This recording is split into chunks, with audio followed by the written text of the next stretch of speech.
তোমার ফ্রেন্ডদের মধ্যে নিশ্চয়ই এমন কোনো ফ্রেন্ড আছে যে কিনা পরীক্ষার আগে কম পড়ে আসে, এর পরেও পরীক্ষায় ভালো নাম্বার নিয়ে আসে। অন্যদিকে তোমার হয়তো এমন ফ্রেন্ডও আছে যে পরীক্ষার আগের রাতে বসে অনেক পড়ে, সবকিছু পড়ার চেষ্টা করে, এর পরেও নাম্বার কম আসে। তো এই দুজন স্টুডেন্টের মধ্যে পার্থক্য কি ছিল? পার্থক্য ছিল অ্যান্সার রাইটিং স্কিলের। প্রথম যে স্টুডেন্ট ছিল সে উত্তর লেখার সঠিক পদ্ধতি জানতো, যার কারণে সে যদিও কম পড়ে যায়, যদিও সে অ্যান্সার কম পারে, কিন্তু সে অ্যান্সার এমনভাবে লিখে তার মার্ক অনেক বেশি আসে। অন্যদিকে দ্বিতীয় স্টুডেন্ট অ্যান্সার লেখার সঠিক পদ্ধতি জানে না, যার কারণে সে যতই পড়ুক এর পরেও তার মার্ক ভালো আসবে না। যদি তুমি এই অ্যান্সার রাইটিং এর হ্যাক জেনে যাও, তাহলে তোমার সামনের পরীক্ষায় 10 থেকে 15 নাম্বার অনেক সহজেই ইনক্রিজ হয়ে যাবে। তুমি কি জানো, এই ভিডিওটি বানানোর আগে আমি অনেক টিচার এবং স্টুডেন্টের সাথে কথা বলেছি। এরা ওই টিচার যারা স্কুলে বোর্ড এক্সামে তোমার খাতা চেক করে, আর তারা আমাকে এমন একটি সিক্রেট বলেছে যেটা শুনে তোমরা সবাই শক হয়ে যাবে। তারা আমাকে বলেছে একজন ছাত্র অ্যান্সার কি লিখেছে সেটা ম্যাটার করে না, সে কিভাবে অ্যান্সার লিখে আসছে সেটা ম্যাটার করে। যদি সে অ্যান্সার লেখার সময় এমন কিছু স্টেপ ফলো করে তাহলে আরামসে তার মার্কস ইনক্রিজ হবে। আর তারা এটাও বলেছে কিছু সাধারণ ভুল রয়েছে যেটা অনেকেই করে, যার কারণে তাদের উত্তর সঠিক হওয়ার পরেও টিচাররা মার্ক কাটে। আমি তাদেরকে ওই সব সমস্যা এবং সব ভুলের ব্যাপারে জিজ্ঞেস করেছি, এবং ওই সকল ভুল আজ আমি তোমাকে এই ভিডিওতে বলতে চলেছি। যার মধ্যে সবচেয়ে বড় ভুল হলো ব্যাড রাইটিং। অনেক টিচারদের মতে ব্যাড রাইটিং অনেক বড় মিস্টেক, আর এটার কারণেও নাম্বার কাটতে পারে। দ্বিতীয় হলো স্লো স্পিড। অনেক স্টুডেন্ট আছে যাদের স্পিড অনেক স্লো, যার কারণে যেটা হয় তাদের পেপার ছুটে যায়, আর এটা নিশ্চয়ই তোমার সাথেও হয়েছে। এখন আমি তোমাকে একটি কাজ দিব। তুমি যেটা করবে, তুমি কমেন্ট সেকশনে যাও আর তোমার নাম একবার টাইপ করো। যদি তুমি টাইপ করে থাকো তাহলে দেখবে তুমি খুব দ্রুত টাইপ করে 1-2 সেকেন্ডে তোমার নামটি লিখে ফেলেছো। এখন একটি নোটবুক নিয়ে আবার তোমার নাম লিখো ওই নোটবুকে কলম দিয়ে। এখন তোমার লিখতে 5 থেকে 6 সেকেন্ড লাগবে। মানে আমরা টাইপ দ্রুত করতে পারি, কিন্তু আমরা যখন অ্যান্সার লিখি, নিজের নাম খাতায় লিখি, তখন সেটায় অনেক সময় লাগে। তো আমরা আমাদের লেখার স্পিড কিভাবে ইনক্রিজ করব, আমাদের টাইপিং স্পিডের মতো কিভাবে বাড়াবো, সেটাও তোমাদের আজ আমি বলবো। এছাড়াও কাটস ইন অ্যান্সার। অনেক টিচার বলেছে যারা বারবার অ্যান্সারের মধ্যে কাটে তাদের উপর টিচার অনেক বেশি বিরক্ত হয়, এরপর মনে থাকে না। আজকের সময়ে অনেক স্টুডেন্ট এই সমস্যা ফেস করে, তারা পড়ে যায় অনেক কিছু কিন্তু পরীক্ষার হলে মনে থাকে না। তো এই সকল প্রবলেমের এক এক করে সলিউশন জানবো আজকের এই ভিডিওতে। সবার প্রথমে বোঝার চেষ্টা করি প্রথম যে সমস্যা সেটা হচ্ছে ব্যাড রাইটিং। আমি অনেক টিচারের সাথে কথা বলেছি যে হাতের লেখার কারণে কি কোনো প্রভাব পড়ে। তো সব টিচারই বলেছে হ্যাঁ, অবশ্যই হাতের লেখার প্রভাব রয়েছে, কিন্তু প্রভাব তখন পড়বে যখন লেখা এতই খারাপ যেটা পড়ার অনুপযোগী তখন। কিন্তু যদি তোমার লেখা এমন যে পড়া যায়, তাহলে এটা তেমন প্রভাব ফেলবে না তোমার মার্কে। আর টিচার আমাকে বলেছে হাতের লেখা থেকে বেশি আরেকটি গুরুত্বপূর্ণ টেকনিক রয়েছে যেটা অনেক প্রভাব ফেলে তোমার মার্কে। সেই টেকনিকটি হলো অ্যান্সার সিকোয়েন্স।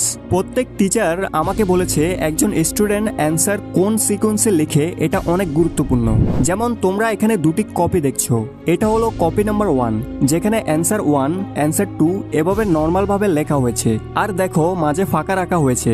অন্যদিকে দ্বিতীয় স্টুডেন্ট, তার লেখাও নর্মাল, বাট সে ভুল সিকোয়েন্সে উত্তর লিখেছে এবং সে ফাঁকা রাখেনি, স্পেস অনেক কম, যার কারণে যখন এই স্টুডেন্টের খাতা চেক হবে তখন অটোমেটিক 3-4 নাম্বার কম পাবে প্রথম স্টুডেন্ট থেকে, যদিও তাদের পুরো অ্যান্সার সেম।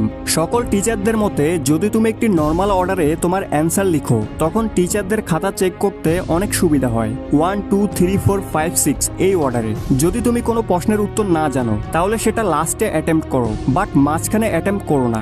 যখন তুমি মাঝখানে অ্যাটেম্প্ট করো তখন টিচাররা অনেক বিরক্ত হয়। আর একটি কথা প্রচলিত আছে, মনোযোগ দিয়ে শোনো, যে যত কম সময় একজন টিচার তোমার খাতা চেক করবে তত বেশি তোমার মার্কস আসবে। এটা অনেক গুরুত্বপূর্ণ। এটি ছিল প্রথম সমস্যা। এখন যাওয়া যাক দ্বিতীয় সমস্যায়, যেটা হচ্ছে তুমি অনেক বেশি স্লো লিখো। তো তোমার এই সমস্যার সমাধান কি? তো এটার সমাধান হচ্ছে fast writing hack. Fast writing হ্যাকের মতে বেসিক্যালি দুটি পার্ট থাকে। প্রথম পার্ট হচ্ছে কিছু hand warm up exercise. Hand warm up exercise এটা আবার কি? দেখো বন্ধুরা, ইমাজিন করো 9টা বাজে তোমার পরীক্ষা। এখন তোমাকে যেটা করতে হবে, পরীক্ষার আধা ঘন্টা আগে একটি নোটবুক তো তোমার কাছে অবশ্যই রাখতে পারবে, অথবা রাফ পেজ তো রাখতে পারবে, আর কলম তো তোমার কাছে নিশ্চয়ই আছে। তোমাকে যেটা করতে হবে, ওই নোটবুকের উপর তোমার হাতে থাকা কলম দিয়ে কিছু এক্সারসাইজ করতে হবে। এক্সারসাইজগুলো হচ্ছে এভাবে লাইন বানাবে, এরপর এভাবে লাইন বানাবে, এরপর এভাবে, এরপর আবার এভাবে। তো এগুলো করার ফলে কি হবে? এগুলো করার ফলে তোমার হাত এবং ব্রেন মুভমেন্ট কোঅর্ডিনেট হবে। আর যখন তুমি উত্তর লিখতে যাবে তখন তোমার যে সমস্যা ছিল তুমি ধীরে ধীরে লিখতে, ওই সমস্যা শেষ হবে। তো এটা তো ছিল হ্যান্ড ওয়ার্ম আপ এক্সারসাইজ। এছাড়া আরেকটি স্টেপ ফলো করতে হবে, যেটা হলো এয়ার রাইটিং। যদি তুমি স্লো লিখো তাহলে এটার একটা সহজ সমাধান হলো তুমি প্রতিদিন লেখার প্র্যাকটিস করো। কিভাবে? তোমাকে হাওয়ার মধ্যে লেখার প্র্যাকটিস করতে হবে। মানে ইমাজিন করো তুমি কোথাও ট্রাভেল করছো, তুমি তোমার বন্ধুদের সাথে বাইকের পিছে বসে আছো, বাট তোমাকে ইমাজিন করতে হবে তোমার হাতে একটি কলম আছে আর সামনে একটি বই আছে, আর তুমি ওই বইয়ে তোমার নাম লেখার চেষ্টা করো। একবার তুমি এখনো চাইলে করতে পারো। এর ফলে যেটা হবে, তোমার হাত মুভ করবে, আর হাত যত মুভ করবে তত তোমার রাইটিং স্পিড অটোমেটিক ইনক্রিজ হতে থাকবে। সুতরাং রাইটিং স্পিড বাড়াতে হলে দুটি সিম্পল স্টেপ। এক, ওয়ার্ম আপ এক্সারসাইজ। দ্বিতীয় হলো এয়ার রাইটিং। মাঝে মাঝে এয়ার রাইটিং করার চেষ্টা করো, আস্তে আস্তে তোমার রাইটিং স্পিড অটোমেটিক বেড়ে যাবে। যদি এটা করো তাহলে তোমার যে প্রবলেম পেপার ছুটে যায়, মানে উত্তর জানা থাকলেও সময়ের অভাবে লিখে আসতে পারো না, সেটা আর হবে না। ট্রাই করে দেখো। এখন যাওয়া যাক তোমার পরের সমস্যায়।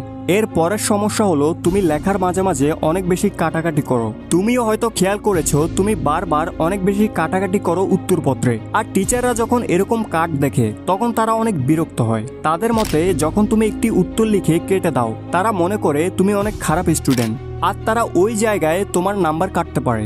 বাট এটার আমি একটা সমাধান দিব, সেটা হচ্ছে লং অ্যান্সার হ্যাক। একটা উদাহরণের মাধ্যমে বোঝার চেষ্টা করি। মনে করো এটা একটা প্রশ্ন, এটা তোমার পরীক্ষায় এসেছে, আর তোমার মনে আছে এর উত্তর 4 অথবা 5 পয়েন্টে হবে। এখন তুমি যেটা করবে, তোমার উত্তরপত্রের লাস্ট পেজে যাবে, সেখানে হেডিং লিখবে রাফ। এখন তুমি এখানে যে কোনো রাফের কাজ করতে পারবে, টিচার কিচ্ছু বলবে না। সুতরাং এই রাফের জায়গায় একবার ভেবে তারপর লিখবে তুমি কোন কোন পয়েন্ট লিখবে ওই প্রশ্নের উত্তরে। লেখার পর লাস্ট পেজ থেকে চলে আসবে ওই পেজে যেখানে তুমি মূল উত্তর লিখবে। এরপর পুরোপুরি এক্সপ্লেন করে ওই 4-5 পয়েন্ট সহ তুমি লিখে দাও। এর ফলে কি হবে? এর ফলে তোমার কাটিং অ্যাভয়েড হবে। এখন যাওয়া যাক তোমার পরের সমস্যায়, যেটা হলো মনে থাকে না। মনে থাকে না, এটার অনেক সিম্পল একটা সলিউশন আছে, একটা সিম্পল হ্যাক আছে। ওই হ্যাকের প্রথম স্টেপ হলো রিকল দ্য চ্যাপ্টার। মানে তুমি যেটা করবে, সবার প্রথমে তোমার কোনো উত্তর মনে আসছে না, তাহলে তুমি এটা দেখো সেটা কোন চ্যাপ্টারের। ধরে নিলাম তুমি চ্যাপ্টার আইডেন্টিফাই করেছো। এখন তুমি যেটা করবে, টপিক আইডেন্টিফাই করবে যে কোন টপিকের ব্যাপারে জিজ্ঞেস করা হচ্ছে। এখন ওই টপিক রিলেটেড যে কোনো কিছু লিখে আসো, আর লিখবে সবসময় প্যারাগ্রাফ আকারে। কারণ যখন তুমি অনেক বড় প্যারাগ্রাফের মধ্যে উত্তর লিখো, তখন হয়তো হতে পারে টিচার ওই পুরো প্যারাগ্রাফ পড়বে না, উপর উপর পড়ে চলে যাবে, আর হতে পারে 1-2 নাম্বার তুমি পেয়েও যেতে পারো। এজন্য যখন কোনো উত্তর পারবে না, সেটা ছেড়ে আসবে না, এই পদ্ধতি অবলম্বন করে লিখে আসার চেষ্টা করবে। এটা অনেক গুরুত্বপূর্ণ স্ট্র্যাটেজি প্রত্যেক স্টুডেন্টের জন্য। এগুলো ছিল তোমাদের প্রবলেম। এখন আমি যখন টিচারদের সাথে কথা বলেছি তখন কিছু প্রেজেন্টেশন হ্যাক শিখেছি, এমন কিছু টিপস যেগুলোর সাহায্যে তোমার পরীক্ষায় ভালো মার্কস আসতে পারে। যার মধ্যে সবার প্রথমে রয়েছে দ্য কিওয়ার্ড স্ট্র্যাটেজি। উদাহরণের মাধ্যমে দেখা যাক এটা কি। মনে করো আমি অ্যান্সার লিখছি, যখনই আমি অ্যান্সার লিখবো ওই অ্যান্সারের ইম্পর্টেন্ট ওয়ার্ডকে আমি আন্ডারলাইন করে দেব। এই ওয়ার্ড ইম্পর্টেন্ট আমি আন্ডারলাইন করেছি, এরকম ভাবে যেগুলো ইম্পর্টেন্ট সব আন্ডারলাইন করেছি। এর ফলে যখন এক্সামিনার তোমার কপি চেক করবে, তোমার টিচার তোমার কপি চেক করবে, তখন ওনার ফোকাস যাবে শুধু আন্ডারলাইন করা ওয়ার্ডে। আর হ্যাঁ, আন্ডারলাইন পেন্সিল দিয়ে করবে। আন্ডারলাইনে ফোকাস গেলে সে দেখবে তুমি সঠিক লিখেছো, আর সে শুধু আন্ডারলাইনওয়ালা ওয়ার্ড পড়বে এবং তার মনে হবে অ্যান্সার সঠিক, নাম্বার দিয়ে চলে যাবে, তোমার পুরো অ্যান্সার পড়বে না। এটাই রিয়েলিটি। সত্যি বলছি, এর মাধ্যমে নাম্বার বাড়ে। খুবই গুরুত্বপূর্ণ এটা। এটা ছিল তোমার প্রথম প্রেজেন্টেশনের টিপস। ট্রাই করে দেখো। এর পরের প্রেজেন্টেশন টিপস হলো ডোন্ট ইউজ শর্ট ফর্ম। প্রত্যেক টিচারের অনেক খারাপ লাগে যখন তুমি শর্ট ফর্মে লিখো। শর্ট ফর্ম হলো তুমি যখন তোমার বন্ধুদের সাথে চ্যাট করার সময় আজব আজব কিছু শব্দ লিখো, যেমন ওয়েটকে তোমরা W8 দিয়ে লেখো, বিকজকে তোমরা BCZ লেখো। তো এই যে শর্ট ফর্মস, যেটা আমরা আজকাল কাউকে টেক্সট করার সময় ব্যবহার করি, মেসেজ করার সময় ব্যবহার করি, এই সব শর্ট ফর্মস অ্যাভয়েড করবে। যদি ভুলেও লেখো, আমি সত্যি বলছি পরীক্ষায় নাম্বার অবশ্যই কাটবে। এর পরের প্রেজেন্টেশন টিপস হলো কাট উইথ পেন্সিল। মানে যখন তুমি কাটাকাটি করবে, মনে করো করো এখানে আমি ভুল করে ভুল লিখে ফেলেছি, তো আমি কি করব? আমি এটাকে একেবারে হিবিজিবি করে কাটবো না, আমি পেন্সিল নেব আর সোজা একটি লাইন কেটে দেব, পারলে স্কেল দিয়ে কাটবো। এর ফলে যেটা হবে তোমার অ্যান্সার নিট অ্যান্ড ক্লিন লাগবে। একবার এই অ্যান্সারের দিকে লক্ষ্য করো কতটা নিট অ্যান্ড ক্লিন লাগছে। এর পরের প্রেজেন্টেশন টিপস হলো নিউমেরিক্যাল হ্যাক। তুমি ম্যাথের মতো সাবজেক্ট তো অ্যাটেন্ড করো, ফিজিক্সের মতো সাবজেক্ট তো অ্যাটেন্ড করো, তোমাকে এখন একটা স্ট্র্যাটেজি বলবো, যেটা তোমার অ্যান্সার সেটা বক্সের ভেতরে ঢুকাও। একটা উদাহরণের মাধ্যমে বোঝা যাক। এখানে দুটি নোটবুক রয়েছে, এদের মধ্যে পার্থক্য কি দেখো। এটা একজন স্টুডেন্টের নোটবুক, সে যেটা করেছে ফাইনালি অ্যান্সার লিখে এখানে ছেড়ে দিয়েছে। এখন যখন টিচার আসবে কপি চেক করার জন্য পুরো ক্যালকুলেশন চেক করবে, বাট আমরা স্মার্ট স্টুডেন্ট, আমরা যেটা করেছি ফাইনাল অ্যান্সার এরকম বক্সের ভেতর বন্ধ করে দিয়েছি। এখন এর ফলে যেটা হবে টিচার পুরো ক্যালকুলেশন চেক করবে না, সে দেখবে আচ্ছা এর পুরো অ্যান্সার সঠিক, এটাও সঠিক, ঠিক আছে নিশ্চয়ই পড়াশোনা করা স্টুডেন্ট, এভাবে সে সামনে পাস করে চলে যাবে। এগুলো ছোট ছোট টেকনিক কিন্তু অনেক বেশি হেল্পফুল। এখন যাওয়া যাক আমাদের ফাইনাল টেকনিকের দিকে, ফাইনাল প্রেজেন্টেশন টিপসের দিকে, যেটা হলো ডিফারেন্ট কোয়েশ্চেন।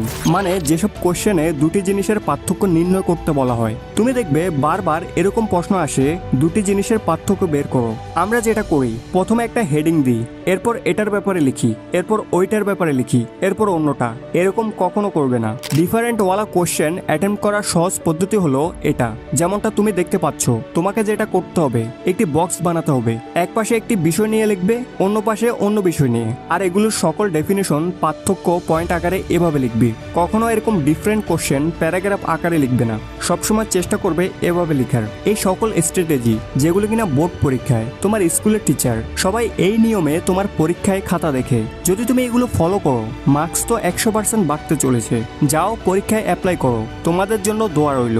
আর হ্যাঁ, তুমি নিশ্চয়ই তোমার নাম কমেন্টে লিখেছো, কত সেকেন্ডে লিখেছো সেটাও জানাতে ভুলো না। আজ এ পর্যন্তই, দেখা হচ্ছে আরেকটি ভিডিওতে এরকম। সো সে পর্যন্ত সবাই ভালো থেকো, সুস্থ থেকো। Thanks for watching.